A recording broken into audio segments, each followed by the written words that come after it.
Olá pessoal, bem-vindos ao canal da plataforma Moretti. Nesse canal são tratados assuntos relacionados à engenharia agrícola. Eu me chamo João Guilherme dos Santos Rios e hoje eu trago um vídeo referente ao permeâmetro tipo Guelph, seus principais aspectos técnicos. Então, antes de entrar no tema propriamente dito, eu falarei brevemente sobre o que são permeâmetros, quais os seus tipos, para aí sim falar do tipo Guelph, bem como a sua utilização, e falarei brevemente da interpretação dos resultados. Então, o que é um permeâmetro? É um equipamento utilizado para determinar a condutividade hidráulica de amostras de solos saturadas ou não saturadas.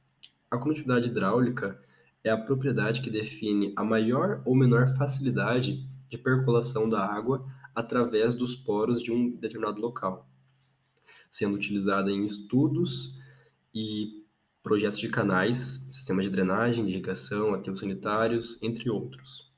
Os permeâmetros são divididos em de carga constante e de carga decrescente, como mostrado nessas imagens. O tipo Guelph, ele é um de carga constante, pois o seu principal elemento é o frasco de Mariotti, que é um vaso que mantém a carga constante de água no meio poroso.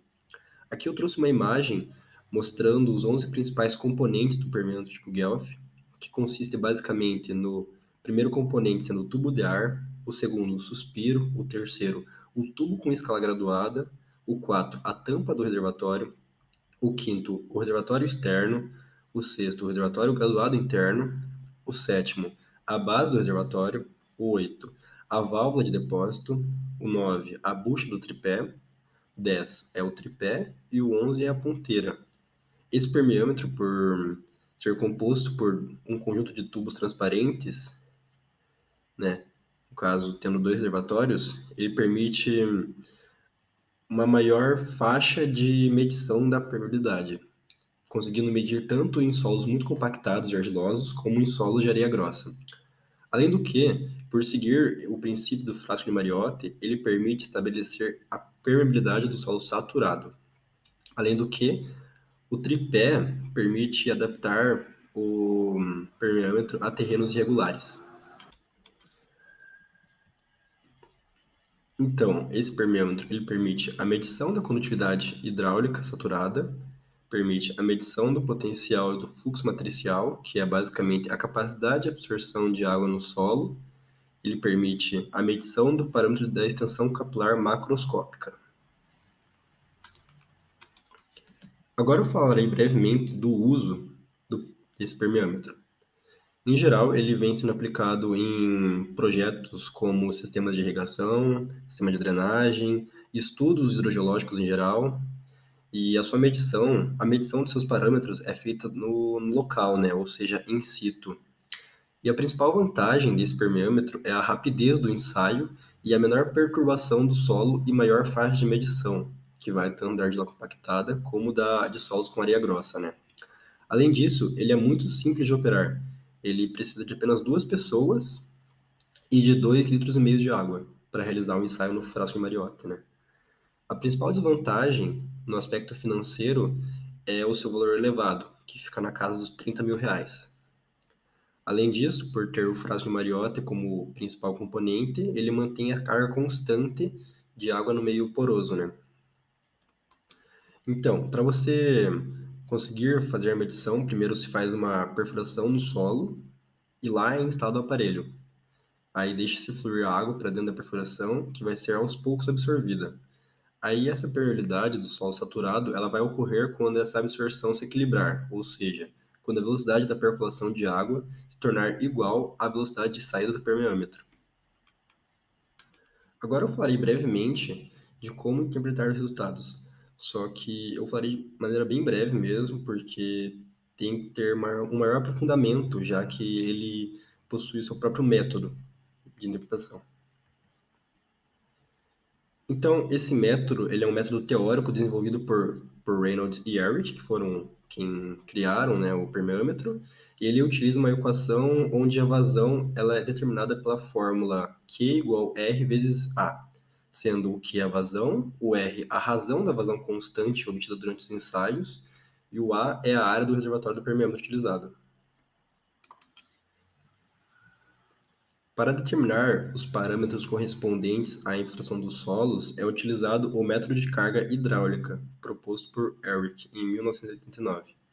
Esse método consiste em aplicar uma altura de carga hidráulica constante e quando o regime permanente ele é atingido, a vazão Q é a condutividade hidráulica, eles são determinados pela seguinte fórmula: o Ks sendo igual a C vezes Q sobre 2π vezes h quadrado mais π vezes a ao quadrado vezes C mais 2π vezes h sobre alfa.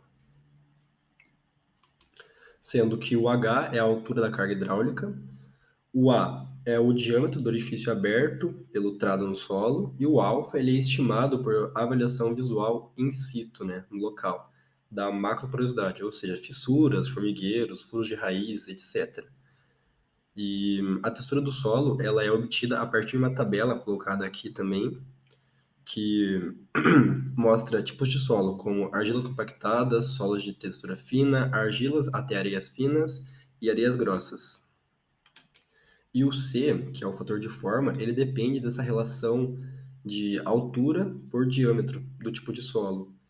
E a fórmula para determinar esse C está aqui mostrada também, que é 4, abre colchetes, 1 sobre 2 vezes sen de h menos 1 vezes h sobre 2 alfa menos a raiz de alfa sobre h ao quadrado mais 1 quarto mais alfa sobre h. Então, podemos ver que é uma fórmula até que complexa, né, para determinar os resultados, e ela é bem específica, necessita de um aprofundamento maior. Então, eu só mostrei ela meio por cima aqui, para não ficar um vídeo muito complexo.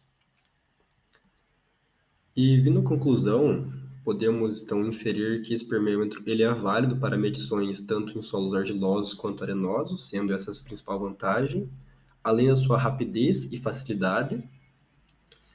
E a principal desvantagem dele, além do financeiro, é a sua limitação de profundidade, que ela vai a uma profundidade máxima de 60 centímetros abaixo do nível do terreno. Então, essa é uma limitação grave nesse permeâmetro. Além disso, pelo seu alto custo, ele seria utilizado apenas por produtores médios ou grandes, né? Um pequeno produtor dificilmente investiria nessa tecnologia, tanto pelo seu alto custo como pela sua difícil interpretação, porque apesar do ensaio ser fácil de realizar, a sua interpretação é mais difícil, né? Mais complexa. Então, a gente vê que apenas produtores médios ou grandes provavelmente investiriam nessa tecnologia. E esse foi o trabalho. Eu agradeço a sua atenção.